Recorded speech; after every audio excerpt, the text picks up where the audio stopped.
Good evening! Papa Boris here with another Banner Saga Factions match. I'm out for blood after losing a tough game earlier this afternoon. Well, it's kind of nighttime now, so I don't know if earlier this afternoon makes any sense. But anyway, I am up against 3 Bowmasters, a Strong Arm, a Warhawk, and a Raidmaster.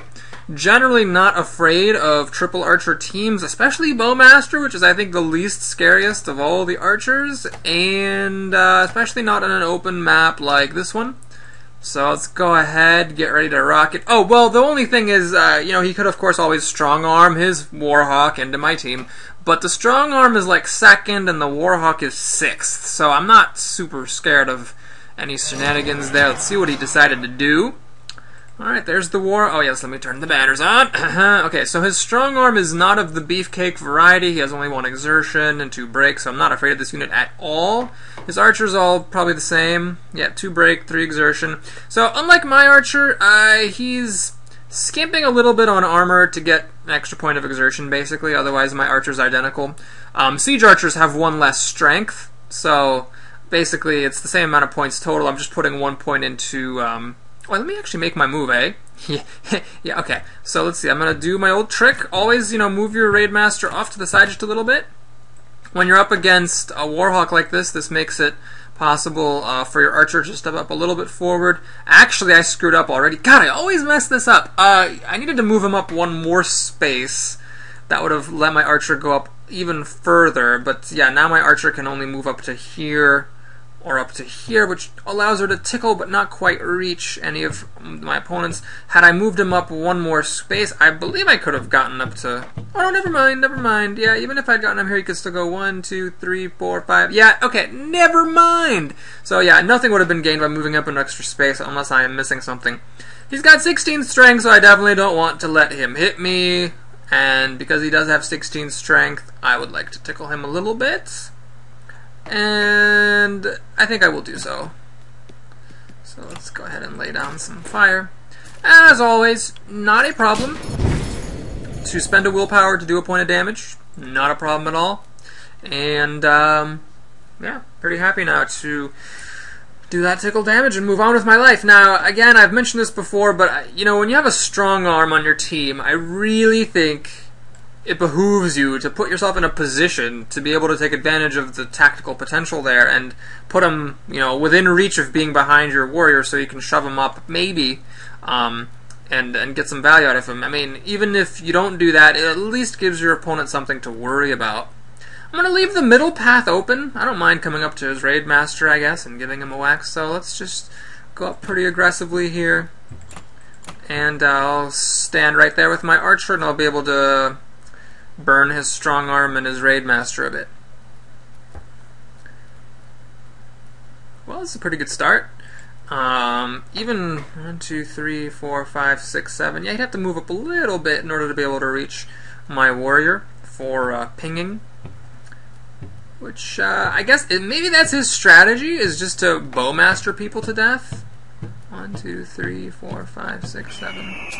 No, he can only reach my archer from there. Is that really a strategy? Is that like what he's trying to do with 3 Bowmasters? Just use their ability and use the strong arm and the Warhawk as a threat to keep people away from his archers? Maybe that'll work. Maybe I'm going to lose. We'll see. Has his Raidmaster gone yet? I think so. He was the first one up, and he didn't use his ability? Alright. Well, I'm going to take advantage of this and burn him. Oh, that was a mistake, because that puts coals up here. And so now my, now my Warmaster would have to step on a coal in order to deal damage to this guy. That was really, really silly. Okay, whatever. That's a mistake I'll just have to deal with. What I'm going to do, I think, is move him off to the side, and then that would stop his Warmaster from advancing, because if he did advance... Oh no, it's the war leader. Ah, nuts. This initiative doesn't quite work right. So, okay, if his Warhawk were after my Warmaster, then I could do that. I could just move my Warmaster up here threateningly, and if he advanced, I could use my war leader to get another hit on. But because my Warmaster is before his Warhawk, if I move over here and I give him an extra turn, well, then he's not going to come up. And I can't try to go up aggressively because he can actually reach me. If I stand there, yeah, he can reach me first, because he has double exertion. I only have a single. So had I shot his strong arm instead of his Raid Master, I could have come up and done some damage to his Raid Master. But as it is, what I might do instead is just come up here anyway, and that'll just stop his Warhawk from advancing onto my archer over here, trying any funny business. So what I'll do with my War Leader, I'm not going to give my War Master an extra turn, I'm just going to give an extra turn to one of my archers, the one who went later, which is this one over here. So I'll give her an extra turn, and I'll do the right thing. I'll throw some slag down on maybe on his strong arm again. Alright, let's come on up and do this thing. I could get all the way aggressive and like shoot this spot to deal damage to the strong arm and 2 archers. Might not be a bad idea, because this archer's not long for the world either way. I mean, the Raid Master can, what has he got? 3 exertion? Yeah, he can just kill her in 1 hit. So in order to protect her from him, I'd really need to put forth a lot of effort. I guess I could flame him again, but if I just let these archers ping me forever, like, I will lose. If you think about it, you know, if each one like does a ping, you know, that's like 3 strength damage around. Like, I need to make some kind of forward progress here. Okay, so it looks like I'm gonna have to use my War Leader as an offensive unit shortly here. I can't just, you know, hang back all day. So what I'm gonna do I really want to get that aggressive? Yeah, you know, why not? Might as well try, right? Learn, you know, that's what life is for. Life is about learning. So let's deal all the damage. And so, yeah, if he wants to kill my archer, he can, but he's going to have to take some damage in retaliation. Looks like he's going to go for it here. Bye-bye, archer. Okay. So, what do I do with my Raid Master? Well, I think I'm just going to get shot to bits by archers if I let him, if I don't use his ability. And I don't think I want to do that just yet. So what I'll do is just kind of, now the question is, do I want to sneak in here for a point of willpower to block his strong arm? Where can his strong arm go? So his strong arm actually could sneak up here, shove my guy back behind my War Leader. I think that's bad enough as to warrant an extra willpower point to stop. Let me get in there. So now you can push this guy, but you know, back here is not a terrible position, whereas for my guy to be like back here, that would have been really bad. Which just shows that perhaps I was imprecise in positioning my units, because I shouldn't have given him the potential to do something like that. Okay, so one of my archers is dead. I would like to keep this one alive for a little bit, so let's take her here. Still out of reach of the Warhawk there. And who do I flame? Well, I think I'll just again go for what does the most total damage and do it to that archer.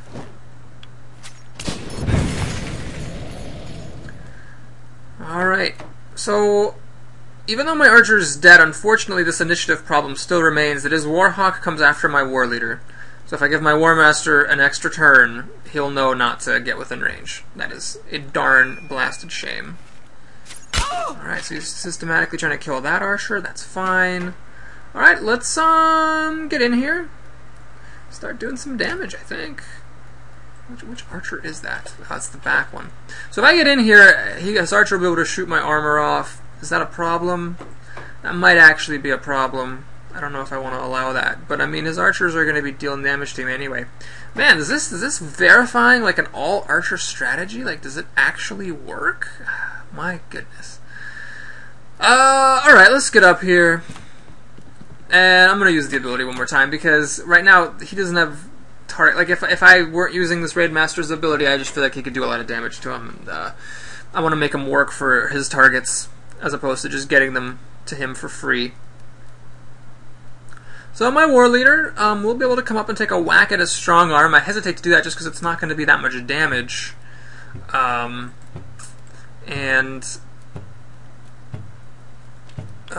she going to tickle my... Oh, that's right, she had puncture, so it actually did a lot of damage. Right. Okay, I can't get to within range of that guy. 15 minus... Oh, 15... -9, that's 6 damage. He could do 2 willpower, I guess, to make it 8 damage. I might just have to do that. Otherwise, this guy, like, I guess he's at an advantage compared to me because, right, I'll threaten that archer, I suppose. He's at an advantage compared to me because his archers are doing a lot of armor breaking and puncture damage and stuff if I just leave the fight like this. So maybe this is justifying an archer team, or maybe archer teams are just good against my team, which relies on tickling people and stuff like that. If I'm not charging my warriors in there, then my team's not as good. Perhaps I could have used a different strategy. Maybe I should have used my raid masters as fence posts and then protected my war master as he just came in for the charge. That might have worked better. I don't know. So I have to get my war leader in here. There's just nothing for it. I need to start dealing some serious damage or I'm going to lose. He's oddly still not using his raid master's ability, but oh yeah, that's right, because he killed my archer. So let's just go ahead and get him in there.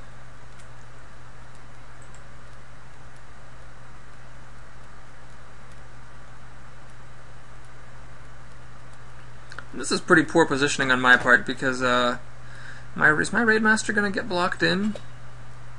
Which one? Oh my god, I blocked him in. I should have moved my war leader up here. That was silly of me. Oops. Yeah, I guess I just didn't really get the right strategy in this game. I was very careless because I underestimated the all archer team, and I think I'm paying for it now. Well, I'm going to move my raid master up. I'm not going to use his ability just because I don't think he's a high priority target in that particular spot. And I'd like to keep giving armor to my war leader, who is going to need it pretty shortly. Question is, will my archer have another turn? If she does, that would be nice. I would like to do slag one more time, deal whatever damage I can to his archers.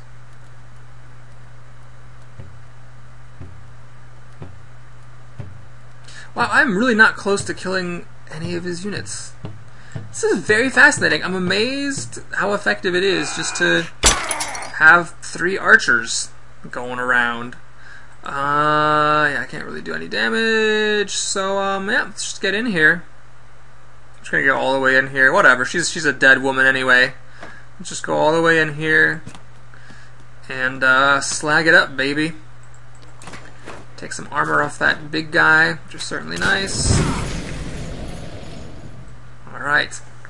So what have we got? Well, I basically have killed one of his units, his raid master. All his other units are quite fresh, except for the strong arm, which has taken a lot of damage and is not so useful there with just 7 strength.